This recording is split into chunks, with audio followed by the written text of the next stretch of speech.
ओम श्री गणेशाय नमः। जय श्री सीता माता, जय श्री रामचंद्र जी। जानकी जयंती की कथा। फाल्गुन माह के कृष्ण पक्ष की अष्टमी तिथि को जानकी जयंती मनाई जाती है। मान्यताओं के अनुसार इसी दिन माता जानकी यानी सीता माता प्रकट हुई थी। माता सीता अपने त्याग, समर्पण और स्त्री धर्म के लिए जानी जाती हैं। जानकी जयंती के दिन सुखद दाम्पत्य जीवन की मनोकामना पूर्ण करने के लिए व्रत का पालन किया जाता है।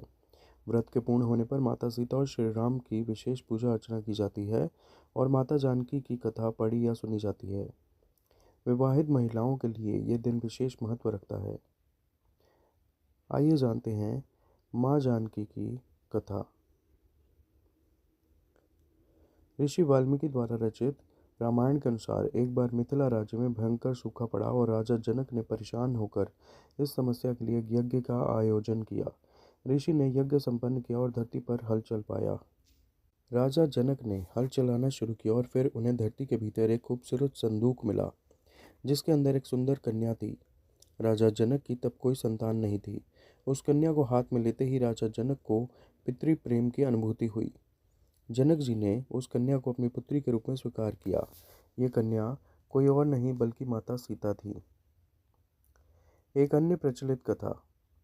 माता सीता के जन्म से जुड़ी एक और प्रचलित कथा है। इसके अनुसार माता सीता लंकापति रावण और मंदोदरी की पुत्री है। सीता जी वेदवती नाम की एक स्त्री का पुनर्जन्म थी।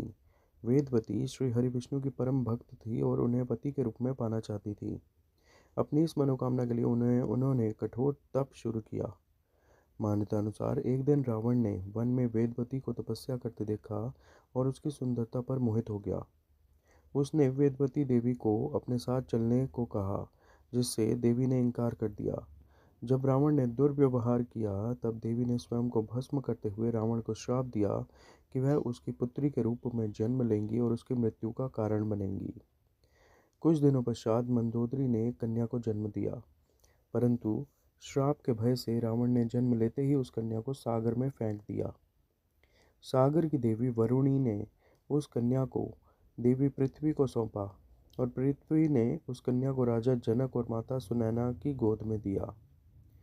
आगे चलकर देवी वेदवती का वह श्राप सच हुआ और रावण की मौत का कारण उसके द्वारा किया गया माता सीता का अपहरण ही बना।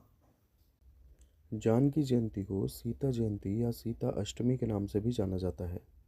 इस दिन माता सीता और प्रभु श्री राम की पूजा का विधान है। धार्मिक मान्यताओं के अनुसार ये वही दिन है जिस दिन धरती पर माता सीता का प्राकट्य हुआ था। फाल्गुन महीने की अष्टमी तिथि को जानकी जयंती मनाई जाती है। पौराणिक कथाओं के अनुसार फाल्गुन महीने की अष्टमी तिथि को ही राजा जनक को माता सीता मिली थी और उन्होंने उन्हें पुत्री के रूप में स्वीकारा था। जानकी जयंती माता सीता के जन्मदिन के रूप में मनाया जाता है।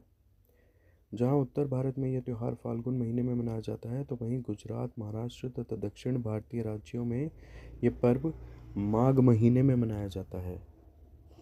शास्त्रों के अनुसार इस दिन जो कोई महिला व्रत रखती है और विधि विधान पूजा करती है, उसके पति को लंबी आयु का वरदान प्राप्त होता है। इसके अलावा दाम्पत्य जीवन में भी सदैव खुशियाँ बनी रहती हैं। इतना ही नहीं, निसंतान दंपतियों के लिए भी यह व्रत फलदायी माना जाता है, क्योंकि इस व्रत को करने से संतान रत्न की भी प्राप्ति होती है। देवी सीता नारी शक्ति, पवित्रता, त्याग और धैर्य की प्रतीक हैं और उनकी पूजा से इन गुणों को आत्मसात करने की प्रेरणा मिलती है। हिंदू धर्मशास्त्रों में बताया गया है कि माता सीता माँ लक्ष्मी का अवतार हैं। इस दिन व्रत के साथ साथ भगवान राम और माता सीता की पूजा करने से माँ लक्ष्मी की कृपा प्राप्त होती है। इस दिन व्रत और पूजन करने से विवाहित महिलाओं का सुहाग बना रहता है। तो ये थी माँ सीता जयंती की जन्म कथा। आप सभी को सीता जयंती की हार्दिक शुभकामनाएं। कृपया इस वीडियो को लाइक व शेयर करें व चैनल सब्सक्राइब करें। धन्यवाद। जय श्री सीताराम।